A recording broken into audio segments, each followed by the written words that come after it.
Hello everyone, my name is Stanley St. Rose, and today we're going to be talking about the Magnalia, Christi, Americana by Cotton Mather. Now, before I go into the summary and analysis of this work, please remember to leave a like, subscribe, and or comment so that the channel can continue to grow. Alright, the Magnalia, Christi, Americana. Basically within this work, Cotton Mather, he's talking about the Europeans coming from Europe, coming to the colonies, and pretty much creating their own new world in holiness. Now, he's a Puritan, and the Puritans, they had their own way of life, extremely religious. Again, they had the Salem witch trials, putting people to death for witchcraft.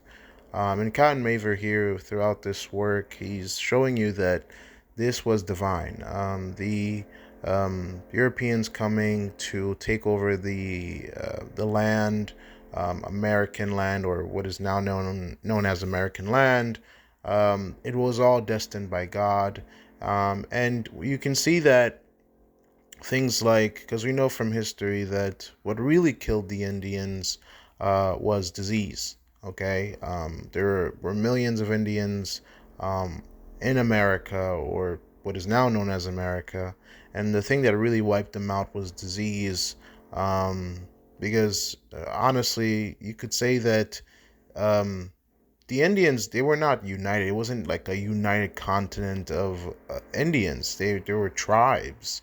And you could even imagine that some tribes even fought amongst each other. And so if that was, here it's still today, I mean, you'd probably have several different countries in America. The same way we have several different states, I think you would have several different countries or regions or states or territories of Indians living in America today. But Cotton Mather, within this work, he's saying that the reason why Americans were able to take over the land, remove the Indians, was because God was with them. And you kind of have to think about it, because like the way in which the Indians were, I mean, now we call them Native American Indians, but the way that the Indians were wiped out, um, you can argue. I mean, he does make the argument that, we had help from above, and so many things went well, because you have to think about it. They had to, you have to cross the ocean. You had to cross the Atlantic Ocean. You had to get over here. And that wasn't easy. Okay, you're not using modern technology. You had to survive that journey, get here, and there was um nothing waiting for you. It was just all wilderness. Think about all the animals, all the insects, all of the things that they had to deal with, harsh winters, not knowing what kind of food they can grow, the landscape,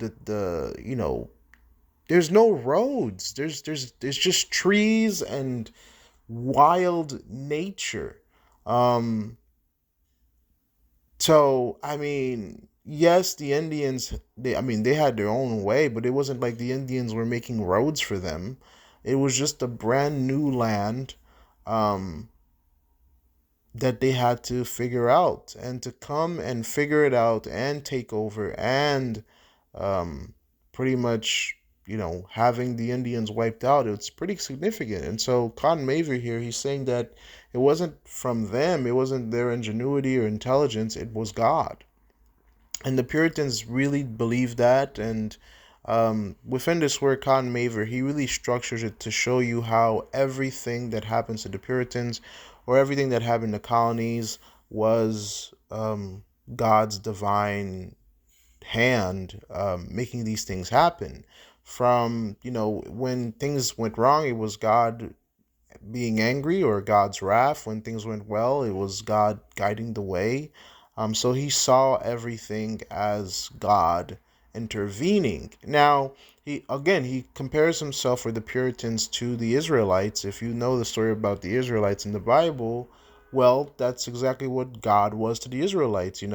God punishes the Israelites when they're not doing what's right, and God, leads them and shows, loves them when they're doing what's right. So God, in the Old Testament, you can definitely see God's goodness and God's wrath shown in the Old Testament of the Bible. In the same way, Con Maver, he's saying that it's the same thing with the Puritans, because they were the new chosen people to come to this new land, and make a new community that was based on Christian principles. And the Puritans were not just your average Christians. They were devout, pure. I mean, again, they're the Puritans. So it's like a pure society of Christian principles. And America still today, I mean, it's not what the Puritans would consider what they would want, but America's overwhelmingly Christian. I mean, America's all about Christianity. I mean, there's a church on every corner in America. It is the religion that everybody knows. Again, it's not as devout and sincere as the Puritans once were, but um, it's still a Christian nation by all means. Um, you know, think about the Constitution, think about the Pledge of Allegiance, think about American belief systems, God, or God, Jesus, the Holy Spirit. I mean, it's everywhere in deep American beliefs. And so you can say that, well, what they sought out to do, they did accomplish it. And I mean, Colin Maver, he has a lot to back up his belief system within this work of his. So the work covers a lot of things. It covers Puritan beliefs. It covers the Salem witch trials. So it dabbles in a lot of things that happen within this making of America. Um, yeah, Salem witch trials. His views on the Indians, his views on building a Christian society, his views on God. So it's very one-sided in terms of, yes, this is a historical work. Yes, this is talking about the Puritan experience. But again, it is very structured for you to see his point of view, Con Maver's point of view. So that is what you will get from this work. In terms of deeper meaning, in terms of analysis, I mean, this is just a fascinating work. It really gives you it gives you the belief system of the Puritans and what they were trying to do. They weren't just trying to come here and for a better life. They were trying to build a godly society. The women, the men, the whole society. It was I mean, when you read all the narratives and all the early works that were coming out of New England, everybody was Christian. Yeah, that was just it. There was no, you were just Christian. And yeah, I mean, and early works that focus on the wilderness and nature and what they had to face. It took divine intervention. It definitely did, because again, you have no modern medicine, you have no roads, it's you against nature, and nature just wiped people out like it's nothing back then. People did not live to be 50. I mean, it's very common people would die before even 30.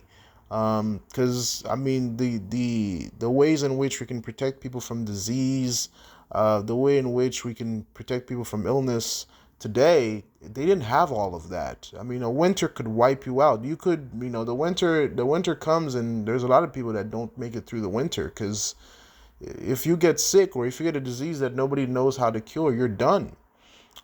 So it's a society that went through a lot to build what they built, to build a Puritan society. And when you're looking at the east coast of the U.S., think about, well, when you think about New England, think about Connecticut, think about Massachusetts, New York, think about Virginia, think about states like that. Again, the Puritans, they really dominated these states. Um, and for a large part of early American life, this is the society in that existed. It's like if you were a witch, you were done. If you didn't believe in God, you were done. You had to exist within these principles to exist in their society, in the society that they were building. And it lasted for a very long time until Americans started to go into industry, and the industrial era started to kick off, and more states and prosperity and wars, and became about money. Then the focus really went away from that, and more people started to come, and America became America. That's all I had to say about this work. Please remember to leave a like, subscribe, and or comment, and I'll see you guys in the next video.